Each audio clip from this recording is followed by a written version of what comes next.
ഉൽപ്പത്തി 3-ാം അധ്യായം. മനുഷ്യന്റെ പതനം. ദൈവമായ കർത്താവ് സൃഷ്ടിച്ച എല്ലാ വന്യജീവികളിലും വെച്ച് കൗശലമേറിയതായിരുന്നു സർപ്പം. അത് സ്ത്രീയോട് ചോദിച്ചു, തോട്ടത്തിലെ ഒരു വൃക്ഷത്തിന്റെയും ഫലം തിന്നരുതെന്ന് ദൈവം കൽപ്പിച്ചിട്ടുണ്ടോ? സ്ത്രീ സർപ്പത്തോട് പറഞ്ഞു, തോട്ടത്തിലെ വൃക്ഷങ്ങളുടെ പഴങ്ങൾ ഞങ്ങൾക്ക് ഭക്ഷിക്കാം. എന്നാൽ തോട്ടത്തിന്റെ നടുവിലുള്ള മരത്തിന്റെ പഴം ഭക്ഷിക്കുകയോ തൊടുക പോലുമോ അരുത്. ഭക്ഷിച്ചാൽ നിങ്ങൾ മരിക്കും എന്ന് ദൈവം പറഞ്ഞിട്ടുണ്ട്. സർപ്പം സ്ത്രീയോട് പറഞ്ഞു, നിങ്ങൾ മരിക്കുകയില്ല. അത് തിന്നുന്ന ദിവസം നിങ്ങളുടെ കണ്ണുകൾ തുറക്കുമെന്നും നന്മയും തിന്മയും അറിഞ്ഞ് നിങ്ങൾ ദൈവത്തെ പോലെ ആകുമെന്നും ദൈവത്തിനറിയാം. ആ വൃക്ഷത്തിന്റെ പഴം ആസ്വാദ്യവും കണ്ണിന് കൗതുകകരവും അറിവേകാൻ കഴിയുമെന്നതിനാൽ അഭികാമ്യവും ആണെന്നു കണ്ട് അവൾ അത് പറിച്ചു തിന്നു. ഭർത്താവിനും കൊടുത്തു, അവനും തിന്നു. ഉടനെ ഇരുവരുടെയും കണ്ണുകൾ തുറന്നു.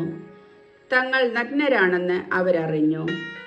അത്തിയിലകൾ കൂട്ടിത്തുന്നി അവർ അരക്കച്ചയുണ്ടാക്കി. വെയിലാറിയപ്പോൾ ദൈവമായ കർത്താവ് തോട്ടത്തിൽ ഉലാത്തുന്നതിന്റെ ശബ്ദം അവർ കേട്ടു.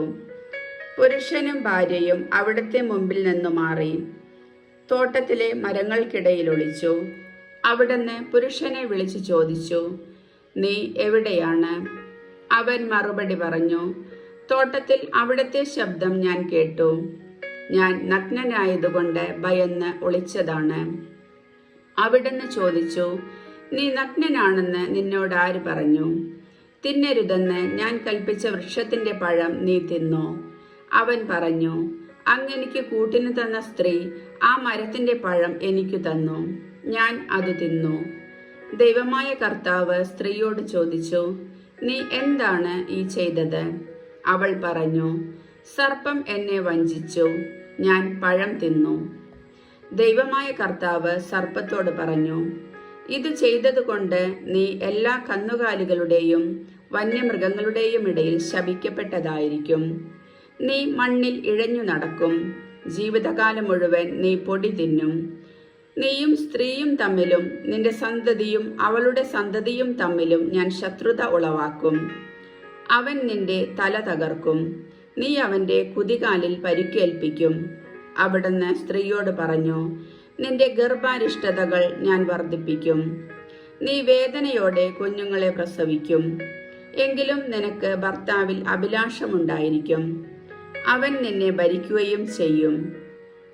ആദത്തോട് അവിടുന്ന് പറഞ്ഞു, തിന്നരുതെന്ന് ഞാൻ പറഞ്ഞ പഴം സ്ത്രീയുടെ വാക്കുകേട്ട് നീ തിന്നതുകൊണ്ട് നീ മൂലം മണ്ണ് ശപിക്കപ്പെട്ടതായിരിക്കും.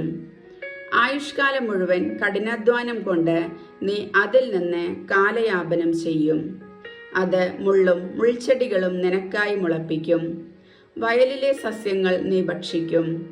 മണ്ണിൽ നിന്ന് എടുക്കപ്പെട്ട നീ മണ്ണിനോട് ചേരുന്നത് വരെ നെറ്റിയിലെ വിയർപ്പ് കൊണ്ട് ഭക്ഷണം സമ്പാദിക്കും.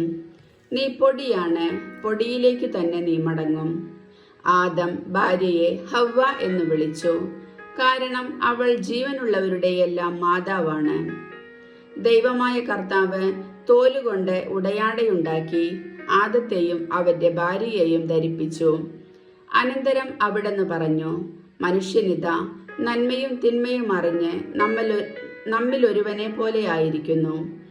ഇനി അവൻ കൈനീട്ടി ജീവന്റെ വൃക്ഷത്തിൽ നിന്നുകൂടി പറിച്ചു തിന്ന് അമർത്യനാകാൻ ഇടയാകരുത്.